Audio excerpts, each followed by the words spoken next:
The Adventures of Tom Sawyer by Mark Twain. Chapter 11. Conscience Racks Tom. Close upon the hour of noon, the whole village was suddenly electrified with the ghastly news. No need of the as yet undreamed-of telegraph. The tale flew from man to man, from group to group, from house to house, with little less than telegraphic speed. Of course the schoolmaster gave holiday for that afternoon. The town would have thought strangely of him if he had not.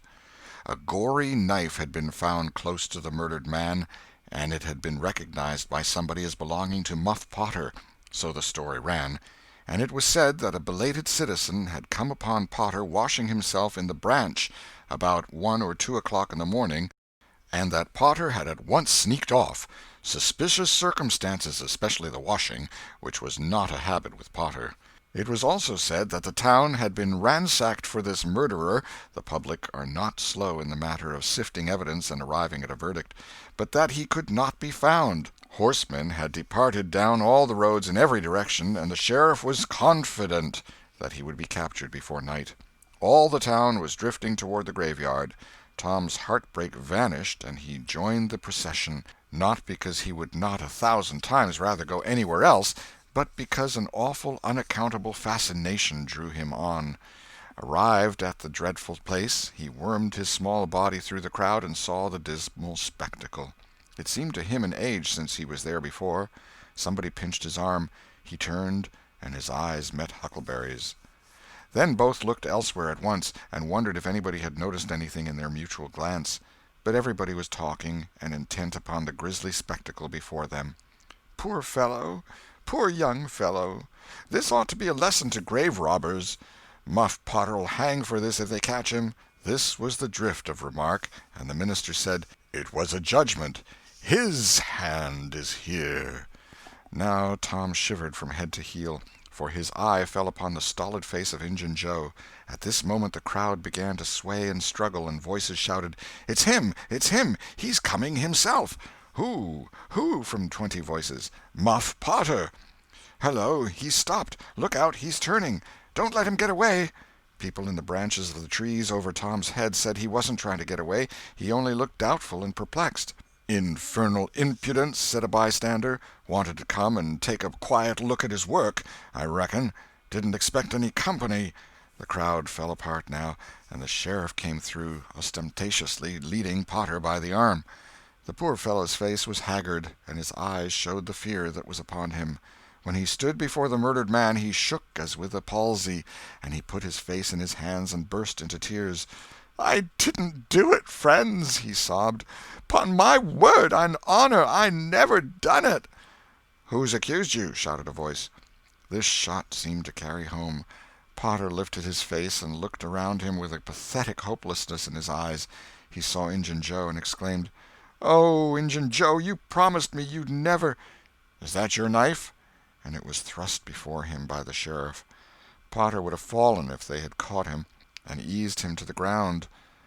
Then he said, "Something's told me if I didn't come back and get—" He shuddered, and then waved his nerveless hand with a vanquished gesture and said, "Tell 'em, Joe, tell 'em! It ain't any use any more."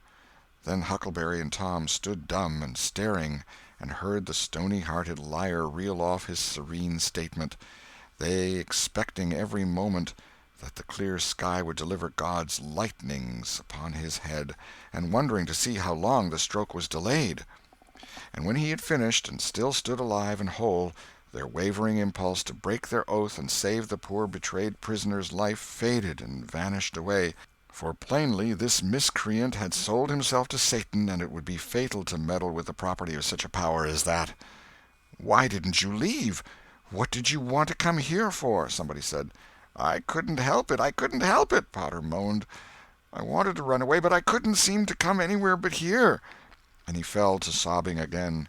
Injun Joe repeated his statement just as calmly a few minutes afterwards on the inquest, under oath, and the boys, seeing that the lightnings were still withheld, were confirmed in their belief that Joe had sold himself to the devil.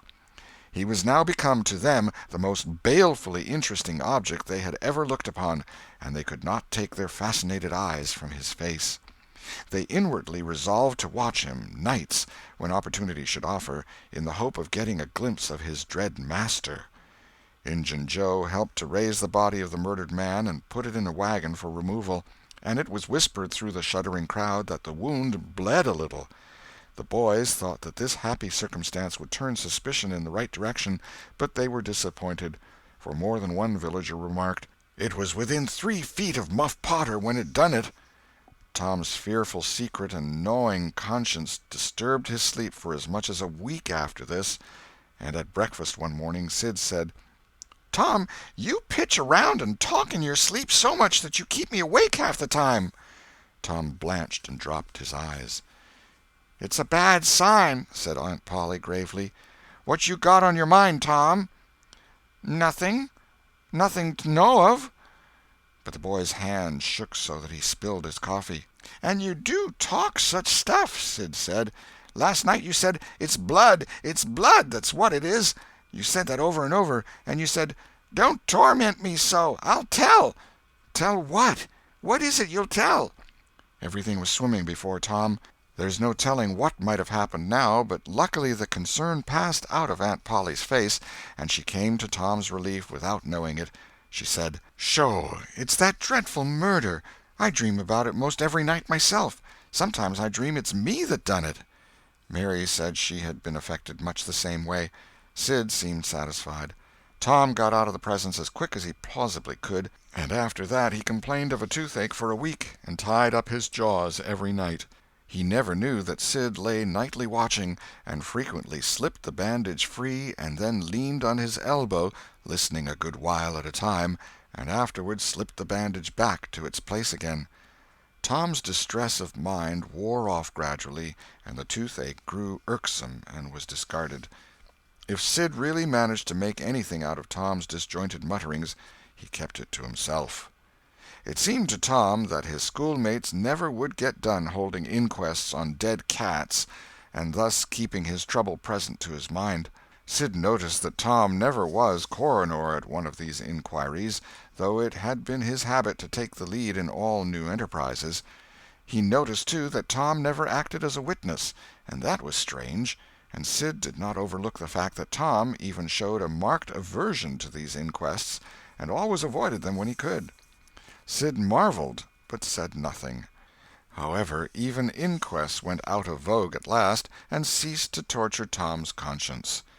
Every day or two, during this time of sorrow, Tom watched his opportunity, and went to the little grated jail window and smuggled such small comforts through to the "murderer" as he could get hold of.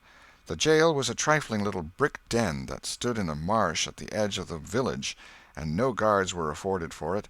Indeed, it was seldom occupied. These offerings greatly helped to ease Tom's conscience.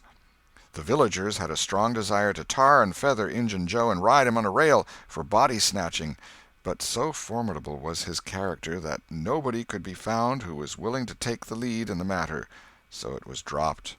He had been careful to begin both of his inquest statements with the fight, without confessing the grave robbery that preceded it. Therefore it was deemed wisest not to try the case in the courts at present. End of Chapter 11. Chapter 12. The Cat and the Painkiller. One of the reasons why Tom's mind had drifted away from its secret troubles was that it had found a new and weighty matter to interest itself about. Becky Thatcher had stopped coming to school. Tom had struggled with his pride a few days, and tried to whistle her down the wind, but failed. He began to find himself hanging around her father's house nights, and feeling very miserable. She was ill. What if she should die? There was distraction in the thought. He no longer took an interest in war, nor even in piracy. The charm of life was gone. There was nothing but dreariness left. He put his hoop away, and his bat. There was no joy in them any more. His aunt was concerned. She began to try all manner of remedies on him. She was one of those people who are infatuated with patent medicines and all newfangled methods of producing health or mending it. She was an inveterate experimenter in these things. When something fresh in this line came out, she was in a fever, right away, to try it. Not on herself, for she was never ailing, but on anybody else that came handy.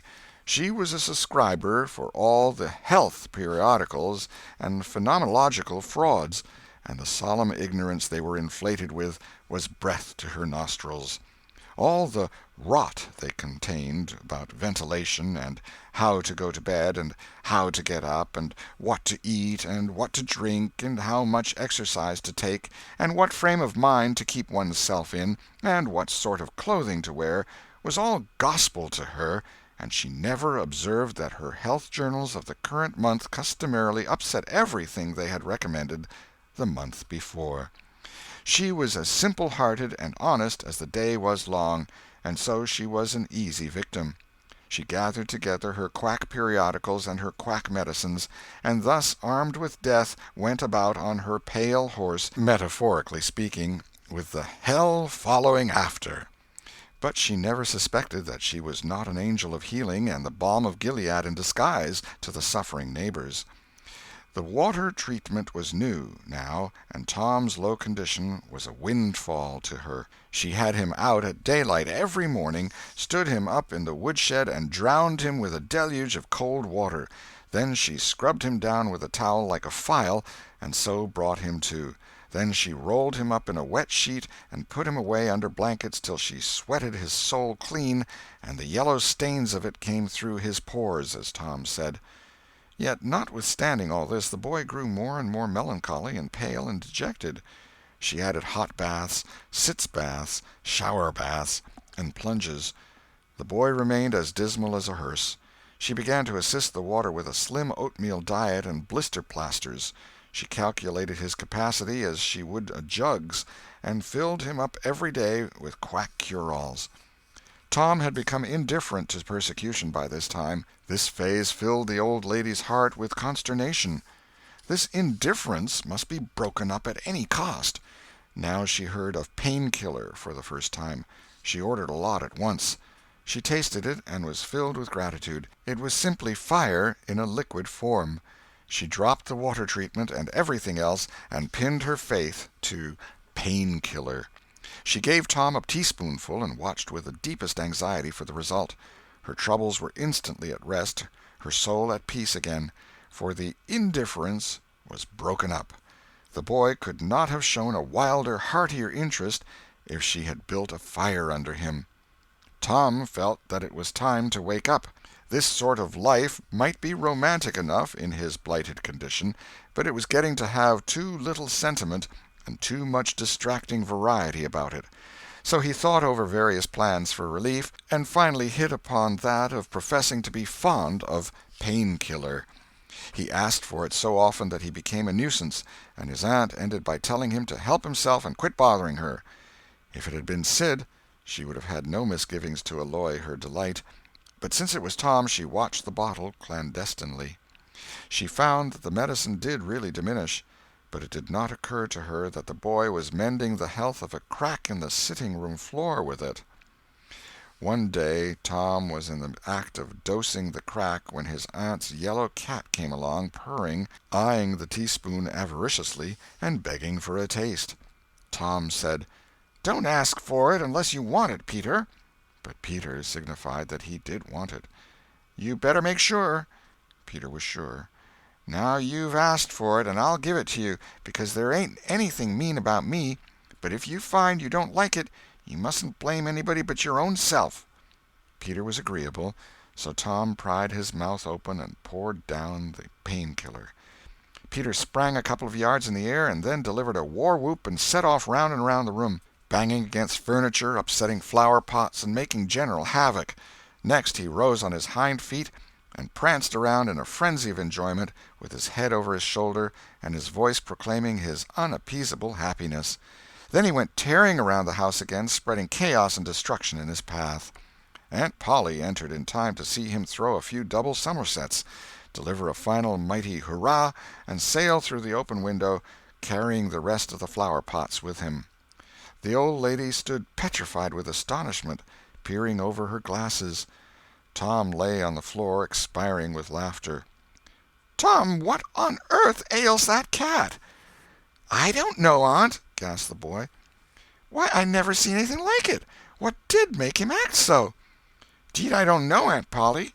Cats always act so when they're having a good time." "They do they?" There was something in the tone that made Tom apprehensive. "Yes'm. That is, I believe they do."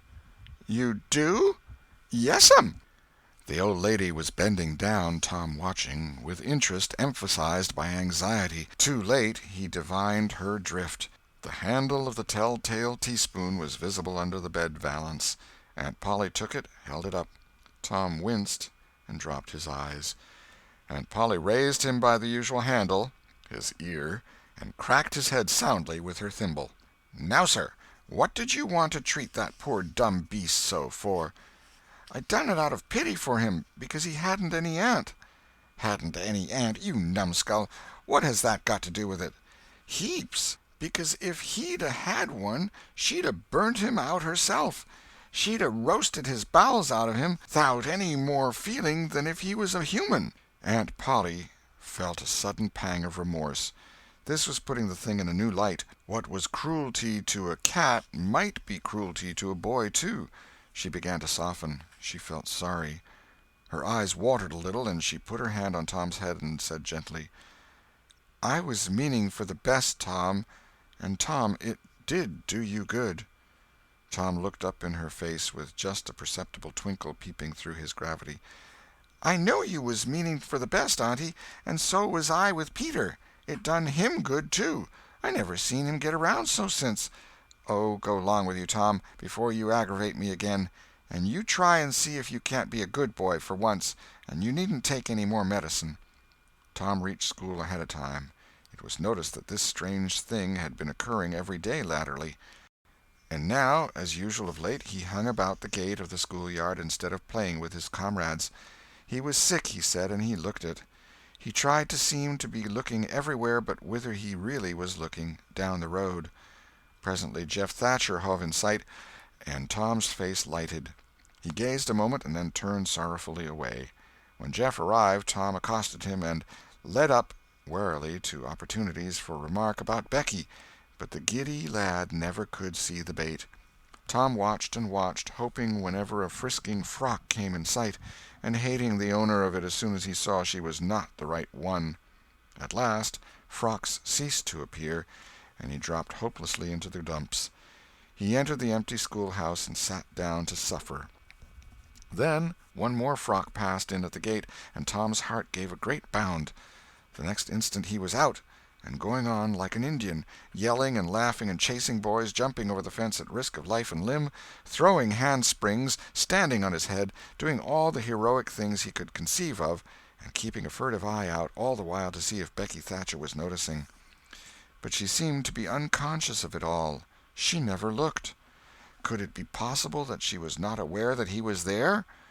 He carried his exploits to her immediate vicinity, came war-whooping around, snatched a body's cap, hurled it to the roof of the schoolhouse, broke through a group of boys, tumbling them in every direction, and fell sprawling, himself, under Becky's nose, almost upsetting her, and she turned, with her nose in the air, and he heard her say, "Humph! Some people think they're mighty smart, always showing off." Tom's cheeks burned. He gathered himself up and sneaked off, crushed and crestfallen. End of chapter 12.